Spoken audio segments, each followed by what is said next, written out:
Olá pessoal, vamos pro dia 6, vamos ler hoje Atos de 3 a 8. Vamos começar falando sobre uma coisa que é muito interessante, porque a gente vê muito poder, né, no Novo Testamento, principalmente nos Atos dos Apóstolos. A gente vê muitos milagres sendo realizados, muitas maravilhas, mas vamos entender o propósito pela qual essas coisas aconteciam. Ele não derrama um dom simplesmente por derramar.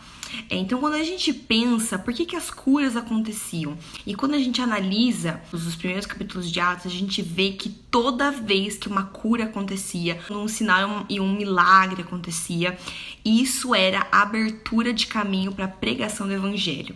Então, essa cura, esse sinal, ele vinha para fazer com que as pessoas voltassem os seus olhos para Jesus e o evangelho pudesse ser pregado. A gente vê quem é que precisa desse tipo de dom. Aquele que vai atuar mais de frente com essa questão, que é o evangelista. Deus deu dom para todo mundo. Mas por que algumas pessoas, a pessoa tem às vezes o dom de cura ou o dom de maravilha? Muitas vezes ela vem acompanhada com um chamado de evangelismo. O chamado geral, como eu falei para vocês ontem, no chamado da grande comissão, mas um chamado realmente de ofício. Essa correlação entre o dom de cura, de sinais e milagres e maravilhas, com o chamado de evangelista. A gente vê que Jesus meio que passou o bastão para Pedro. Então Pedro acabou sendo o apóstolo que liderou os outros apóstolos, porque Jesus passou o bastão para ele. A gente também vê que não existe evangelismo sem um profundo conhecimento das escrituras. Porque o que você vai falar precisa ser bíblico. E o que você vai falar você precisa saber o que a Bíblia diz sobre aquilo. Então, desde Pedro até Estevão, o evangelismo precisa de um profundo conhecimento das escrituras. Os discípulos oram pedindo coragem de anunciar a palavra com ousadia. Também vai ver um modelo de oração bíblica. Vocês verem uma oração escrita, principalmente no Novo Testamento vai aparecer isso várias vezes. Procurem perceber os detalhes bíblicos que aquela palavra diz. Muitas vezes são as pessoas orando passagens bíblicas. O que eu posso orar? Não sei o que eu oro. A própria Bíblia. Eles estavam falando em oração, nada mais era do que uma outra parte da Bíblia. Perseguição dos saduceus em cima dos apóstolos.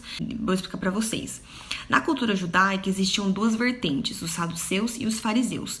Os fariseus acreditavam em ressurreição dos mortos. Os saduceus não acreditavam.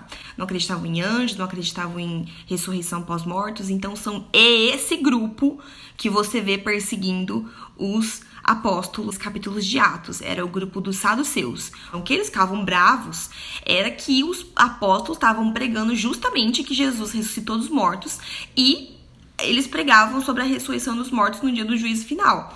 Depois do martírio de Estevão, a igreja então começa a ser perseguida. Vai falar sobre o arrependimento para perdão de pecados.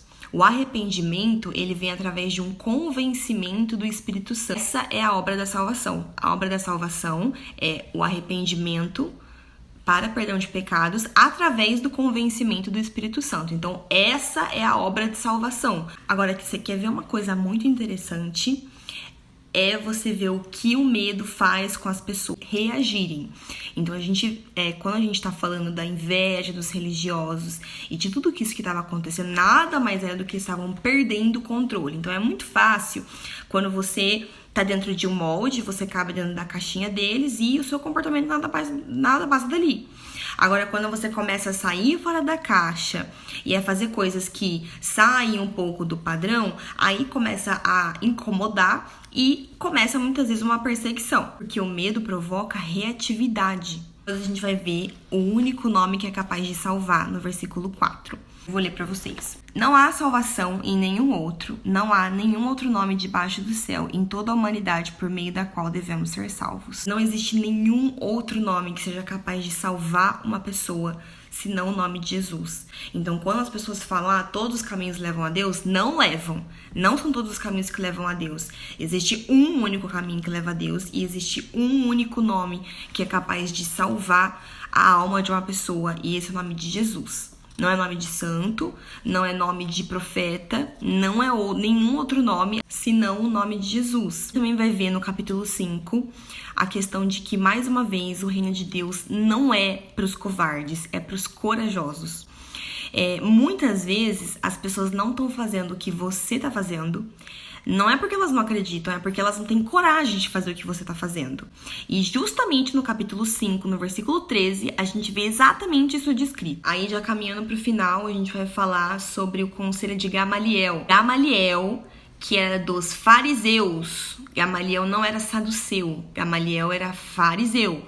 O farisaísmo acreditava em anjos, ressurreição dos mortos e etc. Então, quando a gente vê o conselho de Gamaliel, é sensacional. Israelitas, cuidado com o que vocês planejam fazer com esses homens.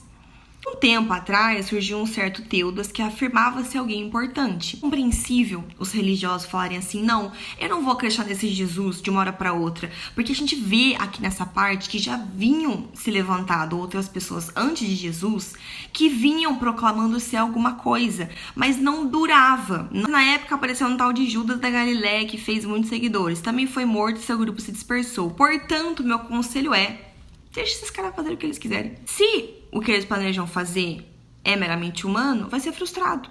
Agora, se o que eles estão fazendo vem de Deus, vocês não vão ter poder para impedir. Mesmo que vocês tentem, vocês não vão conseguir. Pode acontecer de vocês acabarem lutando contra Deus.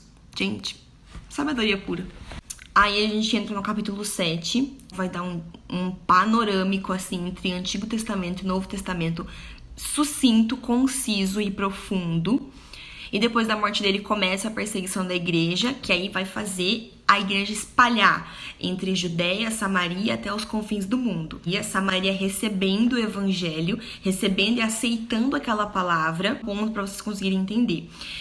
Quando no Antigo Testamento dividiu Israel entre Reino do Norte e Reino do Sul, então o Reino do Sul ficou ali Judá e a tribo de Benjamim, com a capital de Jerusalém, e todas as outras 10 tribos ficaram pro Reino do Norte. E a capital do Reino do Norte era Samaria. E aí, para finalizar, o evangelismo como um estilo de vida. Eu gosto muito de Atos. Se vocês tenham gostado de hoje das explicações, tiverem dúvidas e eu souber responder, vou ficar feliz em ajudar vocês. Mas por hoje é isso. E sabe uma coisa que uma vez eu escutei muito interessante? Que Atos 29 continua, né? Então foi até 28 com a igreja primitiva, e aí 29 é a continuação de todos os outros dias da igreja até os dias de hoje. Muito legal isso, né? Um beijo e até amanhã.